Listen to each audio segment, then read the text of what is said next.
Okay, I think we might as well get going. Um, just to let you know, we're recording this webinar and we'll be emailing you the recording and the presentation and ways to get in touch following the event. I'd like to thank you all for joining us for today's webinar. It means a lot to us. We hope that you'll go away with a good understanding of the importance of addressing home working carbon emissions and employees' energy costs and the ways you can reduce them. Your presenters for today are Emma Littlewood, who's a specialist in greenhouse gas and carbon accounting. She designed and led the development of Compare Your Footprint, our comprehensive carbon footprint calculator and benchmarking software. It's suitable for all organisations of all sizes and sectors. We also have Ellie Monks, an analyst for Compare Your Footprint, who's created a brand new way for organisations to measure home working emissions. There's also Jon Fletcher, the founder of Big Clean Switch, the UK's leading green energy comparison site, working with brands including Sky, Tesco and IKEA to help their employees cut carbon and save energy costs. Your hosts for today are myself and Sebastian. We're part of the team working on our soon-to-be-published research on measuring home working carbon emissions. You will notice that Compare Your Footprint section of this webinar is deliberately dark as it uses less energy than a white background. This golden nugget is courtesy of the amazing Tom Greenwood of Whole Grain Digital, if you wanted to find out more about that. Okay, so insights for today. Emma will take you through the impact COVID has had on carbon emissions. She'll give you an introduction to working from home emissions. And then Ellie will show you how to measure home working emissions using our new methodology. And then Jon will talk you through the impact COVID has had on energy costs. We'll all go through the solutions for you, and then we'll go to the Q&A. So over to you, Emma. Thank you, Liberty. Hello, everyone.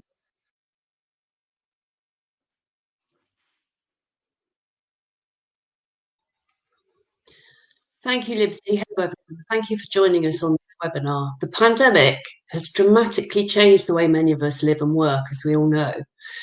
Those of us fortunate enough to have employment and to be able to work remotely have had to find new ways of working from home.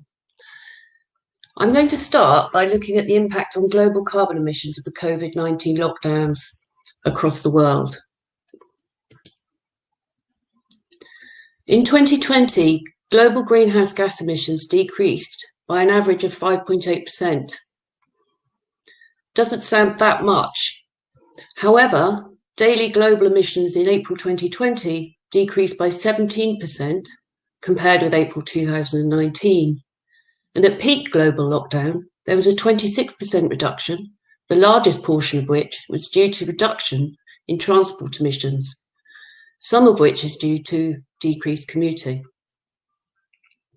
The charts on the right show total global CO2 carbon dioxide emissions between 1990 and 2021, and also the split between source fuels. As you can see, oil and coal use decreased significantly. However, the decrease in gas use was much lower.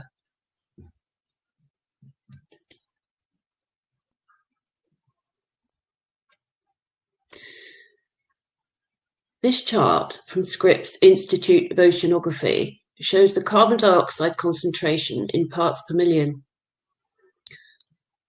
Now, carbon dioxide concentration is different from, obviously, carbon dioxide emissions. Once it's added to the atmosphere, CO2 hangs around for a long time, between 300 to 1,000 years. So as humans change the atmosphere by emitting carbon dioxide, those changes will endure on the timescale of many human lives. As you can see from the measurements on the right of the slide, parts per million increased from a global average of 411 in 2018 and 419 in 2021. However, it's important to note that the rate of increase is slowly retarding or slowing down, and this is what we need to force into reversal.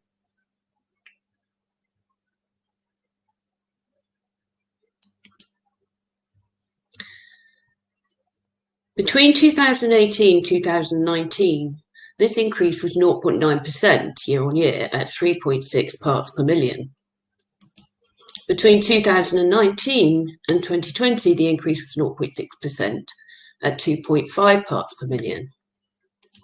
Between 2020 and 21, this year-on-year increase slowed to 0.4% at an average of 1.8 parts per million. So carbon dioxide concentrations are still increasing each year, but the rate of increase is going in the right direction, however slowly.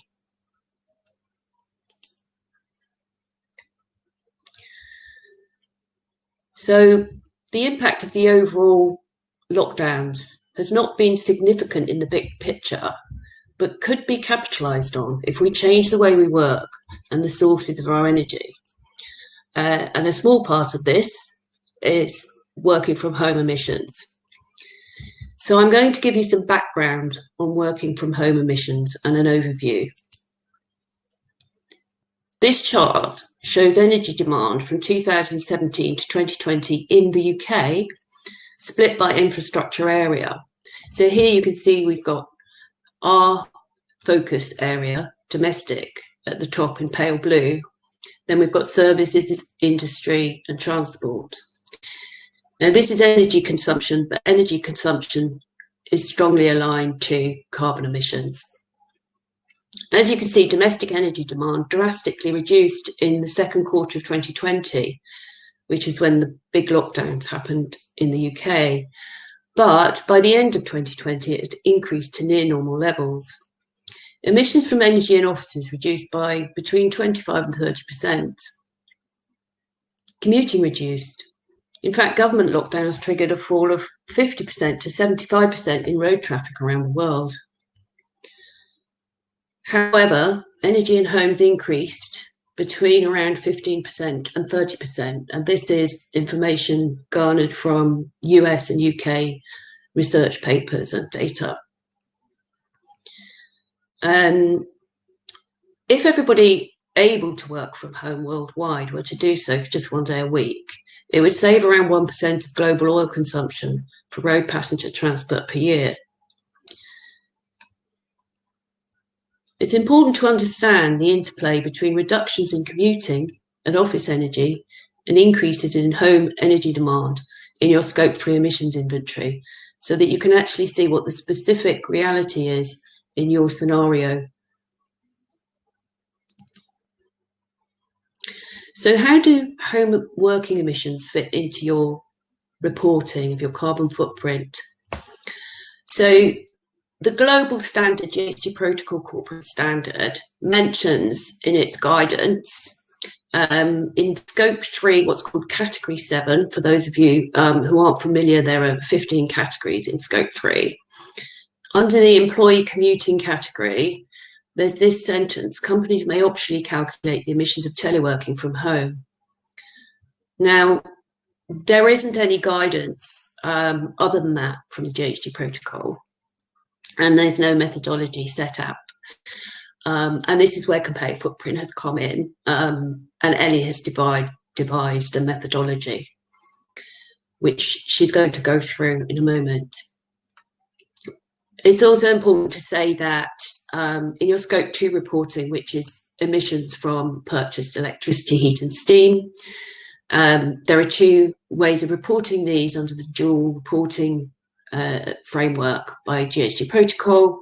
One is location-based, which is to do with the average grid source fuel mix where you live, and the other is market-based, where you use your specific tariff that you're on. We cover both of those. Now, what methods are there for calculating home working emissions so far? Our research and our work has led to these three sort of distinct but interrelated methodology. So the average energy intensity method, we've called it that. It basically is a top-down approach that uses average baseline residential energy intensity for where you live, and what's called incremental energy, also by geographical area. And then these averages will be applied across the number of homework days, which is something that you can calculate from the number of people working at home and how often and how long they work at home. So that's a method that doesn't require any surveys and is more based on estimates and averages. The second method does require a survey, and it's what we call employee behaviour. You conduct an employee survey to gather actual emissions-related working behaviour data, including equipment, including as well as your laptops, your screens, things like your white goods, etc., and use average emissions factors based on where you are in the world. And then the third method requires a bit more detail. So again, you survey behaviour, but you also survey what energy supplies you have. So you include in your survey questions about the specific fuel and energy types and sources used by your employees, create supply-specific emissions factors. So that's the most accurate and most specific method. So I'm now going to hand over to Ellie, who's going to go through an overview of the Compare Your Footprint methodology. Great, thank you, Emma. Hi, everyone. I'll take us through the next section of this webinar, which should cover an overview of our Compare Your Footprint methodology that we've developed over the last couple of months to really allow organisations to measure and capture working from home emissions. So as Emma mentioned, there are 3 different methods that we've devised for calculating working from home emissions, and the third method is the most accurate. And what we've done here at Compare Your Footprint is create a really rigorous method to try and capture people's specific behaviours, household characteristics, and even specific energy and fuel supplies to really capture those working from home emissions as accurately as possible under this method. So for Compare Your Footprint, this comes in the form of a survey which contains 18 multiple choice questions that should be sent out to all employees under each given organisation. And all of the questions help us quantify the specific energy consumption of each respondent who fills out the survey.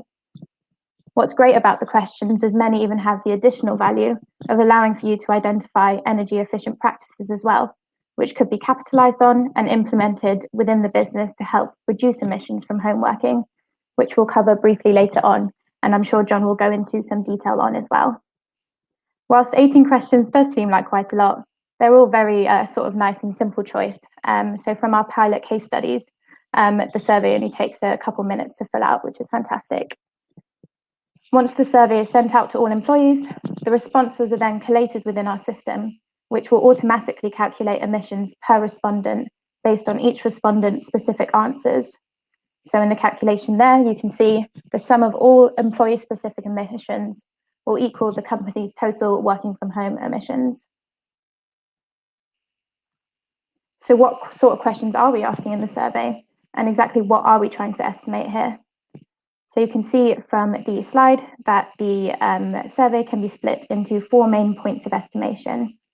These are the total hours worked during the reporting period, the energy consumption associated with your workstation, so any equipment used such as laptops, desktops and computers, and even additional monitors. Then we look at energy consumption associated with any lighting you may use to light the area in which you work. And then finally moving on to energy or fuel consumption of the specific heating system that you may use to heat your home whilst working from home.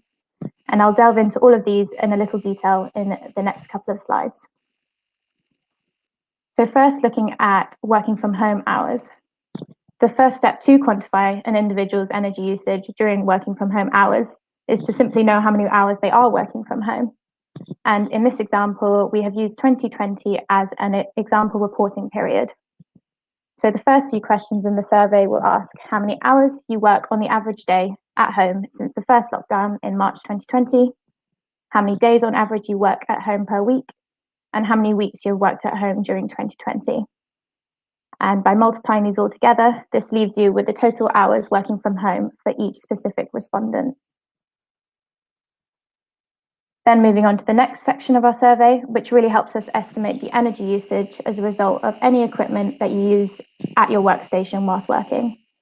So as Emma mentioned, this includes laptops, desktops, and any additional monitors, all of which have a different power consumption, which we measure in watts. And you can see here we've got an example of two different workstations. So on the left, we have a nice and simple workstation, which uses just the one laptop. And this equates to 60 watts of power that is used. Compared to on the right-hand side, we've got a workstation which uses 6 monitors. And this equates to 120 watts. So double the power of that simple one laptop workstation on the left. When you multiply the total watts of all equipment used by the total number of hours worked that we worked out from the previous questions, we can get an estimate of the total kilowatt hours used from all of those devices. Another element we've considered in your workstation emissions is video calls. And as we all know, we've often had to go on video conferences very often due to COVID and the fact that offices are closed and flights have been grounded. So within our survey, we directly asked people how many hours per week on average they use video calls for to ensure we can capture this additional energy required for such calls. And it's really important to note that we make sure that this isn't double counted, that this is sort of additional energy to that average baseline energy requirements for each device that we've already captured in the above.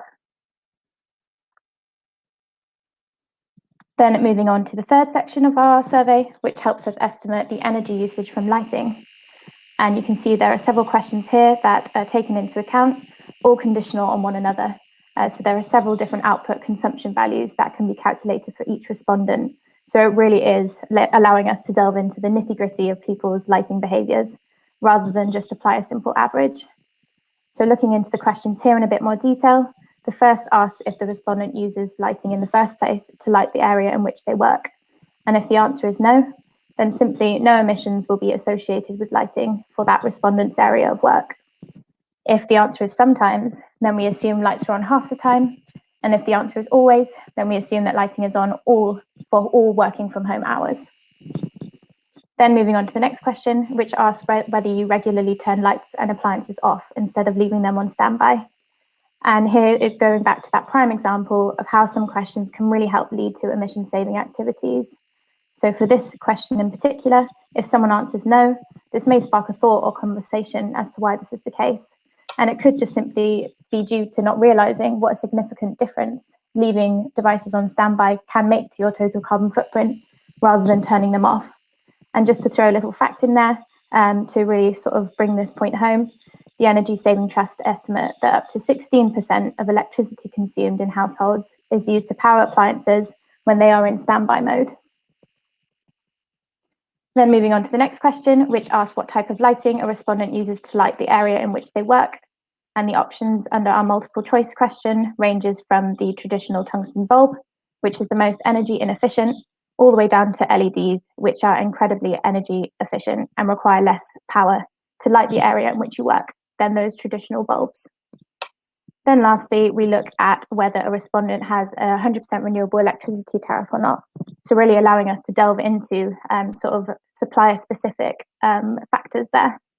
If the answer is yes, then emissions associated with lighting and your workstation will go to 0.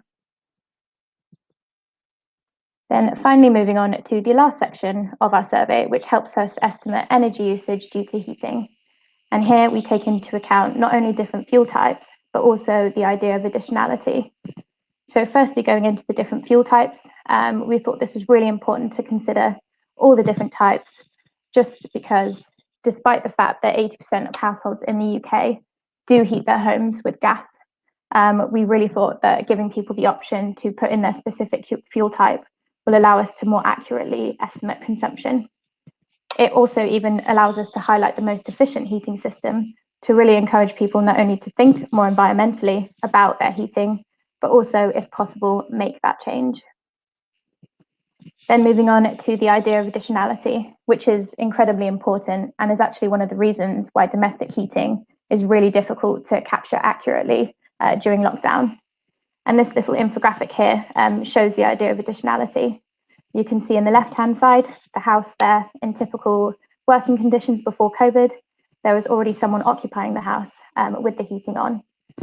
And if you go in the right-hand house, someone has come in having to work from home during lockdown and like to have the heating on. But this heating isn't additional simply because it was already on as the house was previously occupied. If it was the reverse and no one was in the house before COVID and people having to work from home, then the fact that that person was working from home and potentially having to have the heating on would be considered additional, and therefore we would associate any emissions with heating to that person. Then finally, once we've had our little overview of the survey and methodology, all of which will be released in more detail in our research paper, the question is, how does this make a difference to that working from home scenario and office working in terms of emissions? And as Emma mentioned earlier, it really is a balance between a few key elements, as shown in that infographic on the left. So you can see on the one hand, you've got office consumption and commuting during the business as usual working scenario. And then on the right-hand side, you have home energy consumption during the working from home scenario. And you can see right now it's tipped towards office consumption and employee commuting having more associated emissions. However, there are some tipping points available in the literature, but also throughout our research so far that can really sway this balance one way or the other. This can be commuting length or even commuting type. So if you took a car to work and your distance to work was relatively long, then this could mean that emissions associated with commuting were very high, and therefore it may be more environmental to work from home. Then on the right-hand side, we've shown a real-life example of how we've managed to capture actual data for a company. And we've measured office consumption, employee commuting, and working from home using our survey, both over 2020 and 2019. And you can see that for this specific company, the shift from office to home working has almost halved emissions between the 2 years. So the increase in working from home emissions is much smaller than the decrease in both commuting and office consumption. So for this specific company, working from home appears to be the more environmental option. However, it is really case by case dependent. That scale on the left will vary and be unique to every single company, which is why it's really important to understand your specific company's working from home emissions. So with that overview done, I'll pass over to Big Clean Switch and Jon.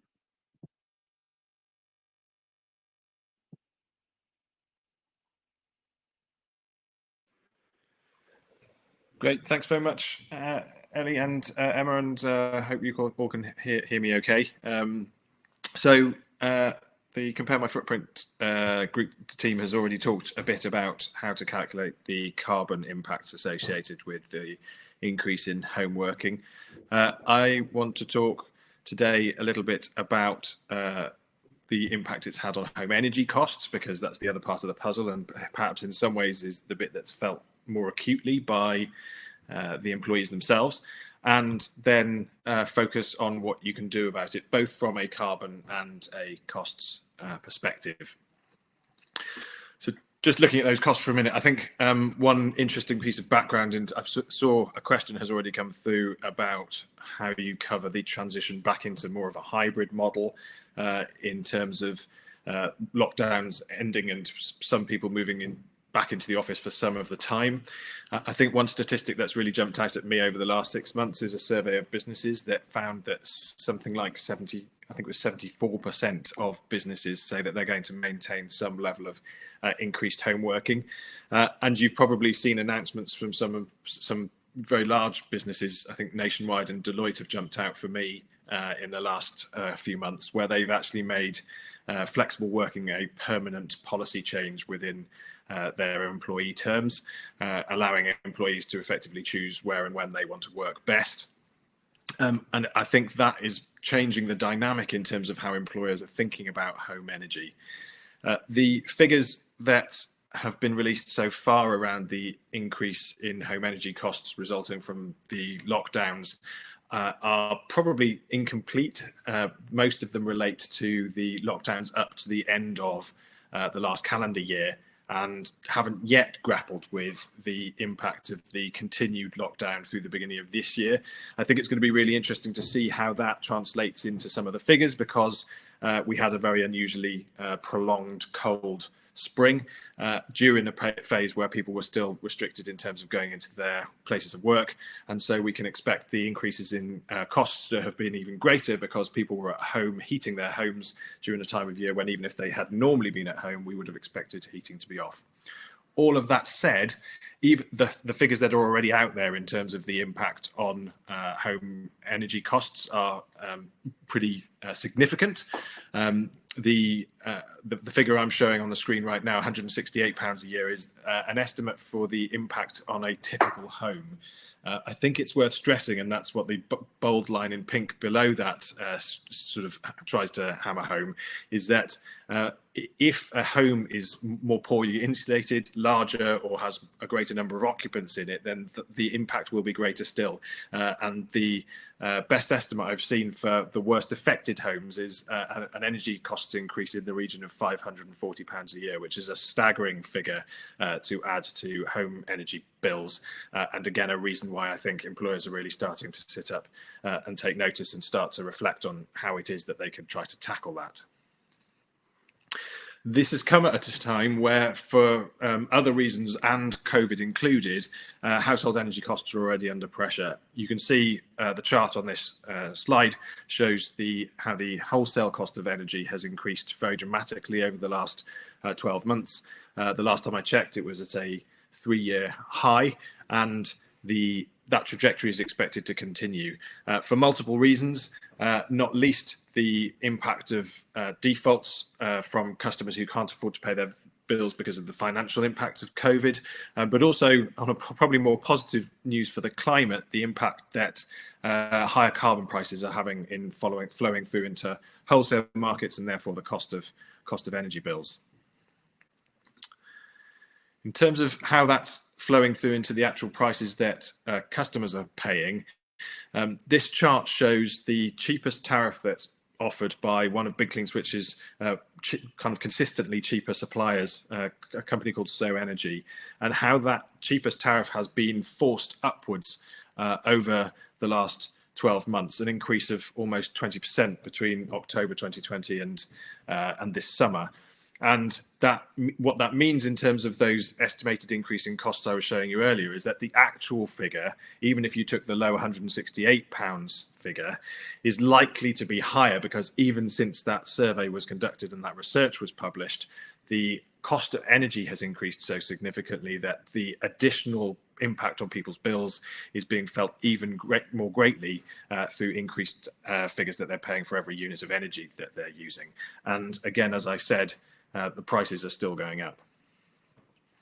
So whether you're looking at carbon or whether you're looking at cost, what can you as an employer do to try to support your employees? And I want to talk a bit about 3 different areas. The first is simply providing them with help and advice, and there is a huge amount that we as employers can do to support our staff. One of the things that's come through to us over and over again in the period that we've been running Big Clean Switch is just how sort of uninformed most of us are in the UK as energy consumers about how the energy system works and how we relate to it. And for many of us, it's something that we just sort of park in that compartment of our brain that we will get to when we finish doing all of the other things that are more interesting and we never get around to. And I think there's a real role that employers can fulfill in providing help and advice around improving people's understanding of how energy systems work and how they can lower their costs. Second, I'll talk a bit about the financial support that's available that can be provided via employers, often at very low cost, in order to help soften the impact on employees' bills. And third, there are actually mechanisms available to employers that will allow you to decarbonise the energy use of your employees. And if you are trying to tackle how that works in terms of carbon accounting, that's obviously very significant and important. So, first of all, help and advice. That's obviously probably the lowest hanging fruit in terms of the measures that employers can take. I think the first thing I would do is encourage you to make sure employees are aware of the tax relief that's available to cover the increased spending on home energy costs. As an employer, you can choose whether or not to provide an allowance at your own cost of up to £6 a week on those energy costs, which will be tax-free, or the employee can simply apply for tax relief of an equivalent amount directly from the government. And there's actually a surprisingly good website that the government's launched specifically to allow employees to do this. And if you do nothing else, then signposting that for your employees is a worthwhile step that I'm sure that they will be very grateful for. Second, I mentioned that in general, many people within the UK are perhaps less informed than they could be about energy. I think the figure on the left-hand side on this slide remains startling. It's an area that the government has been working very hard to try to address, but there are many, many barriers preventing them making significant progress on it. Less than a third of households have switched energy supplier in the last 12 months. And because the cheapest tariffs tend to last for 12 months, the implication of that is that the vast majority of homes in the UK are paying more than they should be for their energy. And if your employees are spending more time at home and seeing increased bills, then providing them with support and information that helps to both highlight the fact that they may be paying more than they need to be, and then helps them to understand the measures they can take to try to change that is very worthwhile doing. Typically, switching from what's called the supplier's default tariff to a cheaper fixed price tariff will save a home as much as £300 a year. That savings figure is very dependent on the current state of the market, and the slide I showed you earlier in terms of the So Energy tariffs did have a line on it that showed the Ofgem price cap, which constrains the amounts that households will pay if they are on these default variable tariffs that are the most expensive. At the moment, that is acting as an artificial constraint on the savings that people will see. The price cap is widely expected to be increased significantly in the next increase in October. And at that point, those savings will jump again, and the savings that people see will be much greater. And the shame for many customers who are getting quotes right now who are on those standard variable tariffs is that's not visible to them, the fact that that increase in the price cap is coming down the road. So they may choose to do nothing based on smaller savings now and still find that in 6 months' time their energy bills suddenly leap up as suppliers respond to the new price cap.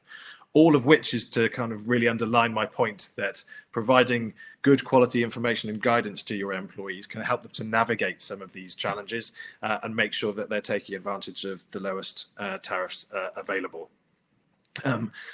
The barriers fundamentally boil down to a lack of trust in the market and perceived hassle. And Big Clean Switch has been working very hard over the time that we've been running to try to address both of those things by, for example, vetting the suppliers we work with to make sure that their customer service is up to standard, and providing mechanisms like an email your bill service so that an employee can simply send in a bill to us rather than having to fill in a form, and they'll get a quote back with a narrative alongside it explaining what it all means to make sure that they can understand the best tariffs that they could switch to. Broadly speaking, we summarise the measures that you can take in terms of the support as engaging your staff to get them interested in energy and to understand the measures they can take, simplify the language and help them to understand the whole system, recommend, and that's obviously where we can play a big role in helping to navigate the market and connect people to the best quality, lowest cost green suppliers, and also then to provide the reassurance that they're not on their own and that there is help on hand should they need it once they've completed the switch. And then the other area where help and advice is very useful is not just around switching supplier, but also in helping people to reduce their consumption of energy. Most simply, there are many tips available in terms of the behaviours that people can take to help them to reduce energy bills. Things as simple as turning off or turning down heating in rooms that they're not using during the day if they're working from home in the winter, for example. The thing I would urge caution on, and the thing we help a lot of the companies that we work with to try to get right, is being careful with tone. There is a danger if you approach this simply by providing this advice in isolation, that you can be perceived as by employees as patronising or almost dodging a responsibility to try to help them with their costs in other ways. So ideally, help and advice on energy saving behaviours should probably be provided alongside other support and make sure that you're conveying it in the right tone. And then I think the further extension of this is, and one of the areas where there's a lot of exciting activity and interest taking place in some of the businesses that we're working with, is extending the advice and support about how to access green retrofit, so that people know what the harder measures are that they could take in terms of implementing the or reducing the energy use, and therefore reducing their bills and carbon footprints. Moving on to the financial support that's available, and this is really the area where we've been working very hard over the last few years as Big Clean Switch, to develop a platform that makes it very easy for employers to help employees with the cost of energy by applying discounts that are paid for by the employer directly onto the employee's energy bill. When I say they're paid for by the employer, that's because when we help a household switch to green energy, we receive some money from the supplier, which we would ordinarily, through our previous partnerships with employers, have passed on to the employer, and they would have put that to a good cause. What we've done is simply say to the suppliers on our panel, can that employer choose to translate their share of the commission into a discount on the employee's energy bill? And the wonder of that is that rather than some of the other switching benefits that you can get through some perk platforms, for example, this is providing actual free energy to people, rather than what's very often the case is cashback, which then obviously encourages further consumption and so isn't necessarily a great fit for a sustainability program. And we do have the option to boost the savings further. So if you are an employer that's considering a package of benefits or reviewing your, for example, employee discounts program, then you could translate some of that spend into additional money that we can apply to energy bills over and on top of the £35 that we apply as standard, to enable you to boost those benefits still further. And we think that in an age when employees are working so much from home and flexible working is becoming so much the norm, that employees are more and more commonly going to be looking for this kind of support when they're choosing which employers to apply for and which employers to work for. And if you want to attract the best talent, then considering going above and beyond in terms of the support you offer in terms of energy costs is well worth doing. And then finally, I think similar to actually offering help and advice on energy efficiency, providing financial support on energy efficiency is also an area where perhaps the employers of the future are going to be differentiating themselves in terms of attracting employees. The starting point for that, we think, would be to help to offer free energy efficiency audits, and that's something that we can help you do. And beyond that, once somebody's understood the packages of measures that would be best for their individual home, to help connect those employees to trusted providers, and then to potentially use workplace loans to make changes more affordable and credit more affordable in order to make those changes happen. And I'm happy to talk through further kind of some of the work we're doing to flesh out how that would work for employers if there are people on this call who are interested in it. And then the final component, to decarbonise. So yes, switching your employees to one of our panel of green suppliers through a financial incentive will help to reduce the particularly electricity related emissions associated with their home energy use to zero, by virtue of them moving to a 100% renewable tariff, as Ellie was saying earlier. The challenge, of course, is that you're still facing all of those myriad behavioural barriers that prevent so many people from engaging with the energy market overall. And so the impact on your comprehensive home energy carbon footprint is going to be limited by your ability to engage and overcome those behavioural barriers. And if your focus is on the carbon as well as the engagement side of things, then we can help you to effectively match your employees' home energy use with green energy supplied to the grid within the country within which they work. So this is a solution that extends beyond the UK, but it works by us purchasing energy attribute certificates, exactly as a supplier would do if they were to switch to a green tariff, on the employee's behalf and then retiring them so that the energy can't be double counted. And because the systems for issuing and retiring energy attribute certificates exist in much of the world now, there are fewer geographical constraints, so you can expand that offering beyond the boundaries of the UK. And this can all be done at relatively low cost, as little as £8 per employee if you're just focusing on the electricity use. And again, is a really great way to drive engagement, but also a very quick way to tackle the carbon footprint side of things. Great. I will hand over back to the Compare Your Footprint team now, who I think are going to talk through next steps.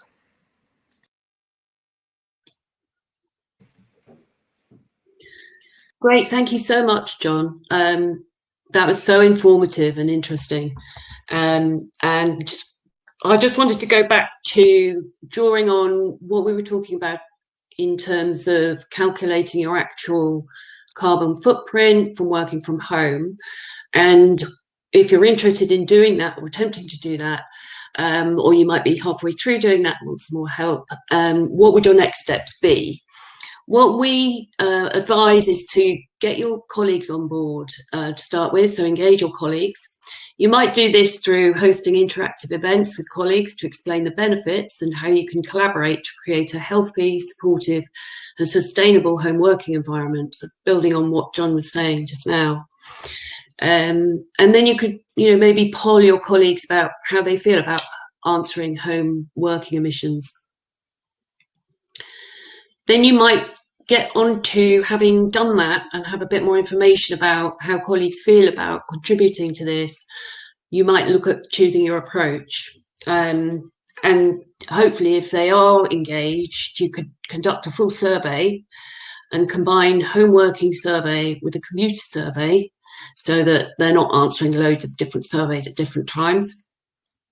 And for those of you for whom that is too much at this point, or where colleagues are not too time pressured or don't want to engage, you could start simply by using the average energy intensity approach that I mentioned at the outset, which is more the top-down approach.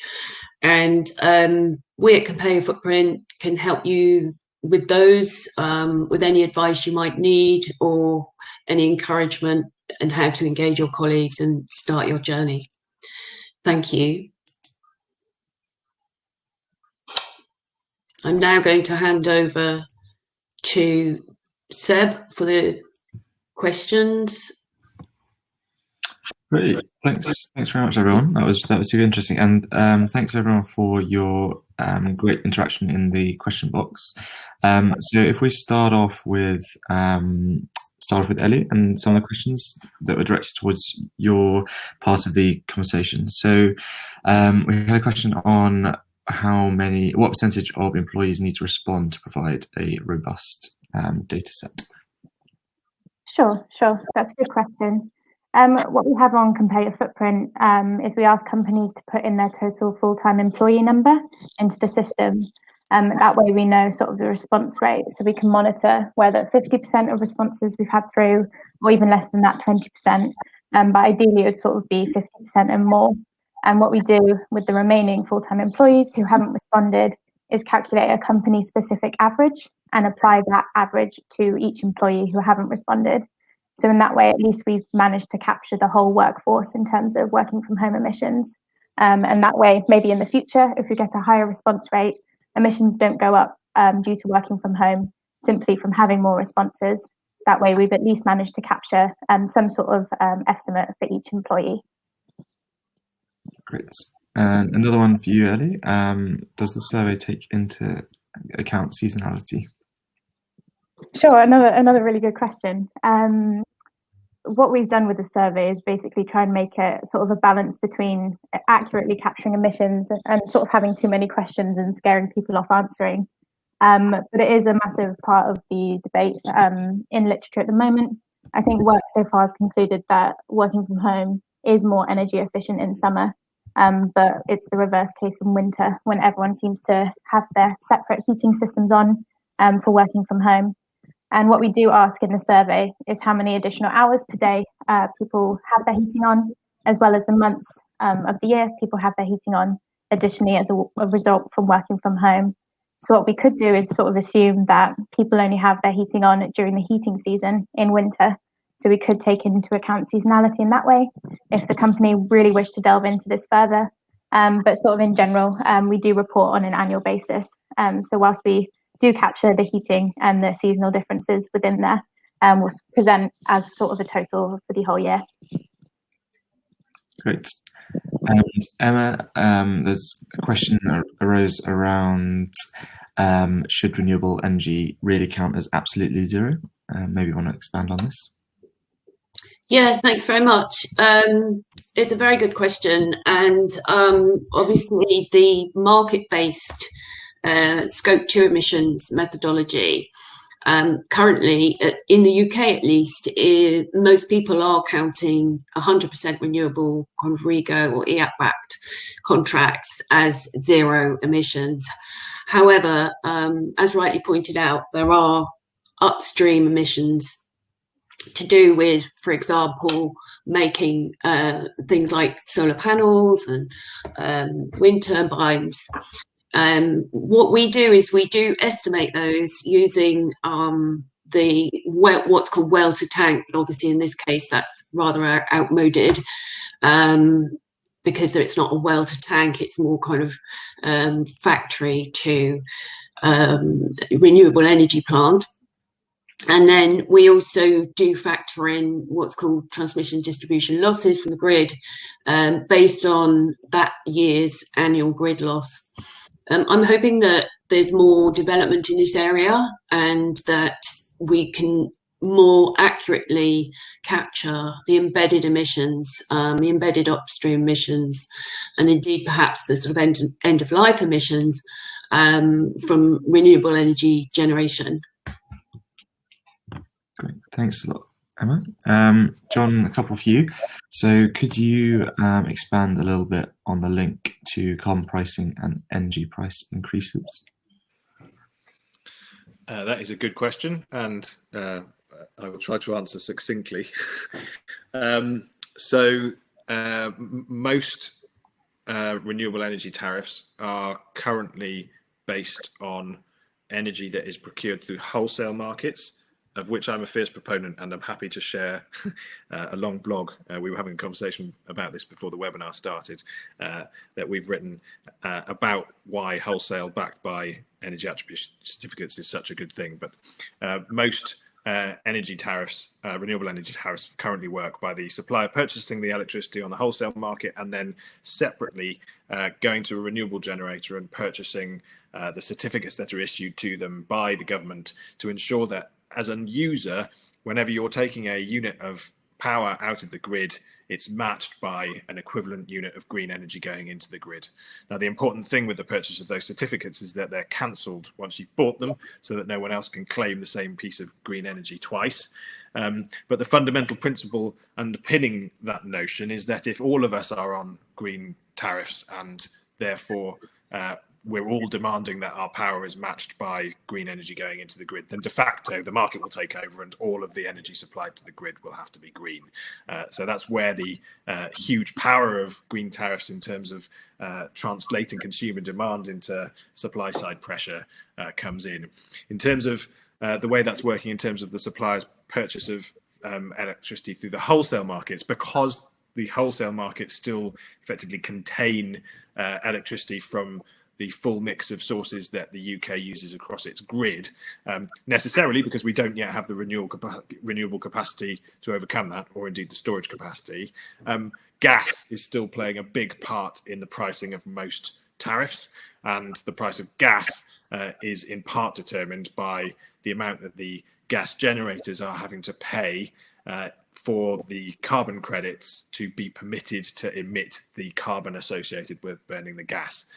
And recent trends in carbon pricing have been showing that the carbon market is working as intended, and the gradual constraint applied to the availability of those carbon credits is resulting in increased carbon prices, which are flowing through into wholesale market prices and therefore finding their way into the end prices that most of us pay as consumers. I hope that broadly answered it. Great. Straight back to you, Jon, while you're on a roll. Does the tax relief incentive that you mentioned include renewable energy use? I don't know. I have to confess, I'm not a tax expert, and did think that was a really interesting question. So did a bit of Googling when it first came in.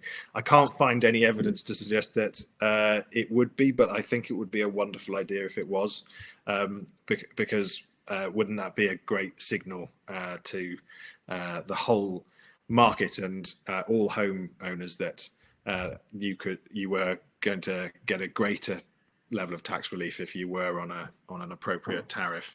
I don't believe it's the case. We can kind of do some further digging, but I think it's a lovely idea if it's not.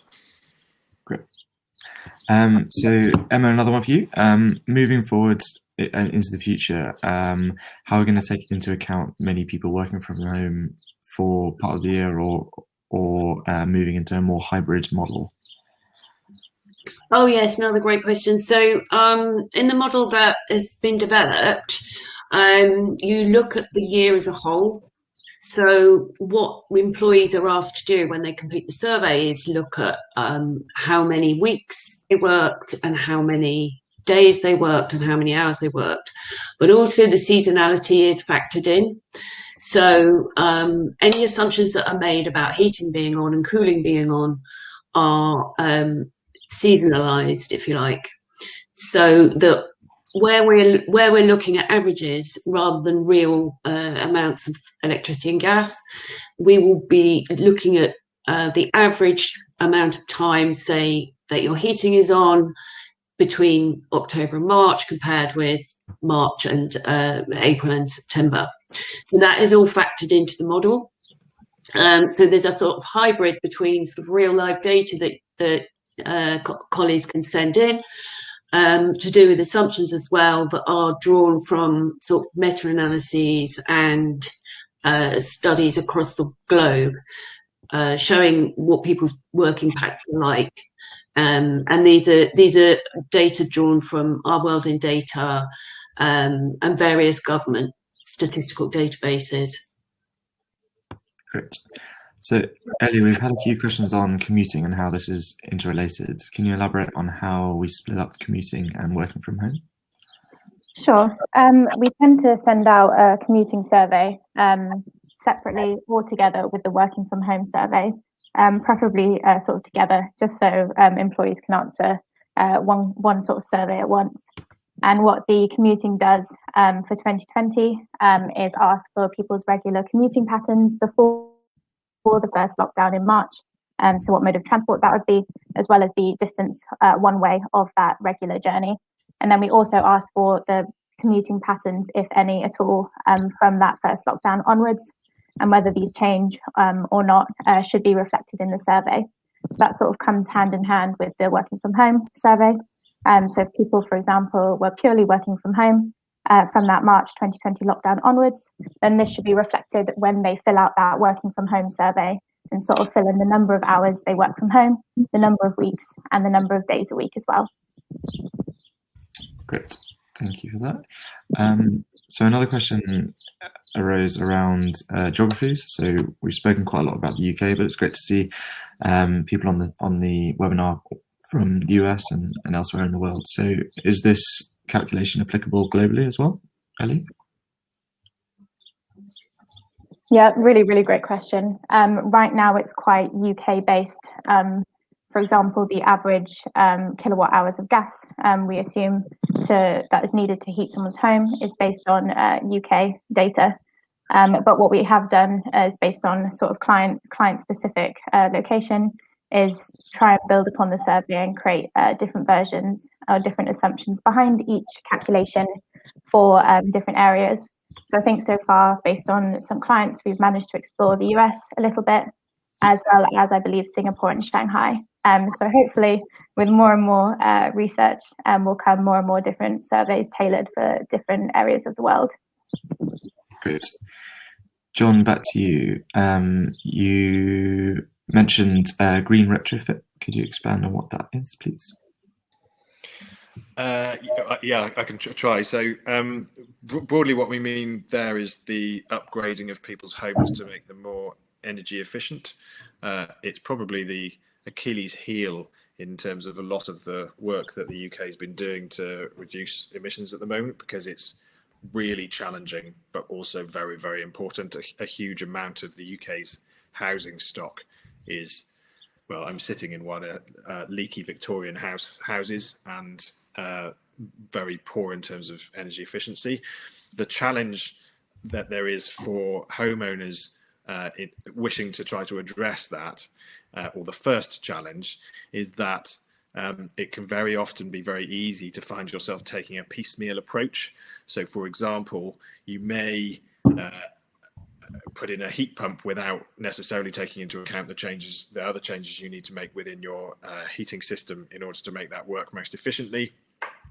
You may buy an EV, but not necessarily consider that you may also benefit from solar panels and or battery storage to allow you to lower the cost of running the EV, but also make use of your connection back to the grid to sell excess power back to the grid to, again, lower costs.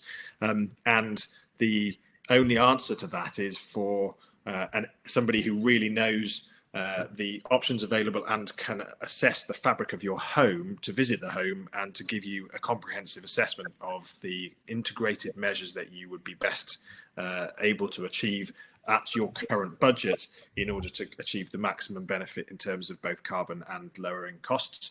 And our recommendation is that we think that's an area where employers could really stand out by helping to fund those initial assessments, so that homeowners are much better equipped with the information they need to understand whether they should be focusing on insulation, heat pumps, solar PV, or many of the other technologies that are available. Great, thanks very much for that. So Emma, back to you with this one. If we've got more than one person working from home, is there a chance of double counting, and what can be done to avoid that? Thanks, Deb. Is that for me or Ellie? I didn't hear. I said you, but either way is good. Okay, Ellie, you answer it because you're good on the additionality methodology. Sure. So we do ask a question in our survey about whether sort of it's just one room you're heating or whether it's the whole house, because it is, again, really case by case specific, and we try and delve into each household as much as we can without overbearing everyone with too many questions. So that does sort of assume that, that person is in that room, say that room, they're just heating that room, they're working within that room without anyone else within there. So there is the potential of double counting, but it's sort of a balance between asking too many questions and sort of trying to make the estimate as accurate as possible. But it's definitely something that is worth sort of looking into. Whether we've done a few pilot trials of our survey and asked our respondents what they thought of the questions, or whether they found some quite tricky to answer. And that is definitely something we can sort of tailor in and see from another pilot, whether asking that additional question will add that value that we need. Great, thank you very much. So we're coming to the end of our time. I'm just going to pass back to Liberty to close off. Does anyone else have any final things they want to mention? Any panelists? Yeah, anyone who didn't get their questions answered directly, please be in touch with us. You'll obviously be getting the recording sent out to you. So we'd love to chat more. It's great that everyone's got so many interesting questions. I know there are some about commuting patterns like car, train, bus, bike from Oliver, etc. They are covered in our commuting survey. Details on how cooling is dealt with, for example. I know, Alan, you've asked questions specifically around commuting as well. And Karen, there are some sort of statistical data on the sampling size that you need to have to get, say, for example, a 95% confidence interval when conducting a survey. So without getting too sort of statistical on this, we could chat about that as well. But if you've got about half of your sample size, so half of your colleagues in the survey, then you'll find that you've got a very good chance of having a good set of data coming back that is representative of the whole population. For me, I would only add that, first of all, there's more information on the support we can offer, particularly around the financial incentives associated with helping your staff switch to clean energy on our website, bigcleanswitch.org. And then if you click on employers at the top, you'll find more information there.